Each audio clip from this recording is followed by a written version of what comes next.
ایک خاص بات اور یاد رکھیے، بہت دھیان دینے کی ضرورت ہے۔ آپ کا بیٹا دلی میں، آپ اس کے نام سے یہاں قربانی کر رہے ہیں، تو آپ اس کو بتائیے کہ تمہارے نام سے میں قربانی کر رہا ہوں۔ اگر آپ نے اپنے بیٹے کو بتایا نہیں، اس کے نام سے یہاں قربانی دے دیا، اس کا حصہ تو برباد ہوا۔ جتنے لوگ اس جانور میں شریک رہیں گے، کسی کا بھی حصہ قبول نہیں ہوگا۔ اسی طرح ایک بات اور دھیان سے سنیے، قربانی کا جب حصہ ڈالنا ہے تو پیسہ حلال ہونا چاہیے، حرام نہیں۔ اگر ایک آدمی کا بھی پیسہ حرام آ گیا، کسی کی بھی قربانی نہیں ہوگی۔ اور قربانی میں یہ نہیں دیکھنا ہے کہ مال کتنا کلو کا ہے، بلکہ یہ دیکھنا ہے کہ اس مال پر پل صراط میں ہماری سواری ہوگی، مضبوط ہے کہ نہیں۔ گوشت کو نہیں دیکھنا ہے، قربانی کی نیت سے قربانی کرنی ہے، گوشت کھانے کی نیت سے نہیں۔ اگر گوشت کھانے کی نیت ہے، قربانی کی نیت نہیں ہے، قربانی کسی کی بھی نہیں ہوگی، اس کی بھی نہیں ہوگی، اور اس کے ساتھ جتنے لوگ رہیں گے کسی کی بھی قربانی نہیں ہوگی۔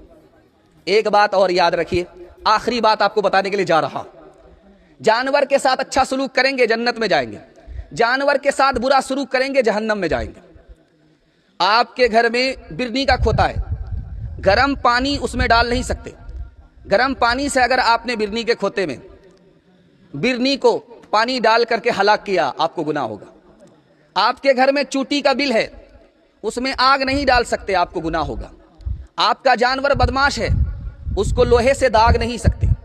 آپ کا جانور بدماش ہے، اس کو چہرے پر مار نہیں سکتے۔ دو جانور کو لڑا کر کے تماشا دیکھ نہیں سکتے، آپ کو گناہ ہوگا۔ جانور کے ساتھ اچھا سلوک کریں گے، اللہ جنت میں بھیجے گا۔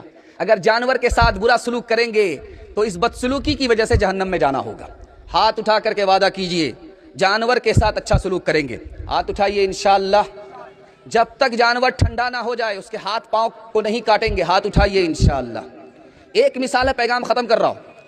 4 جانور کو، پرندے کو حضرت ابراہیم نے ذبح کیا، اس کی بوٹی بوٹی کر کے 4 پہاڑ پر رکھا اور سب کو آواز دیا، تو سب اصلی حالت میں لوٹ کر کے دوبارہ زندہ ہو گیا اور آ گیا۔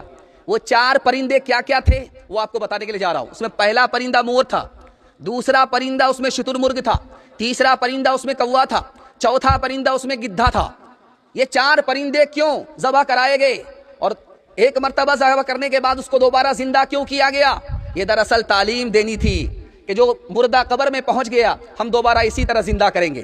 اور دوسری تعلیم یہ دینی تھی، کوے کے اندر لالچ ہوتا ہے، جب تک انسان اپنے لالچ کو نہیں نکالے گا تو کوا اور انسان دونوں برابر۔ گدھا مردار کھاتا ہے، انسان حرام نہ کھائے۔ اگر مسلمان حرام کھا رہا ہے تو گدھا اور مسلمان دونوں برابر۔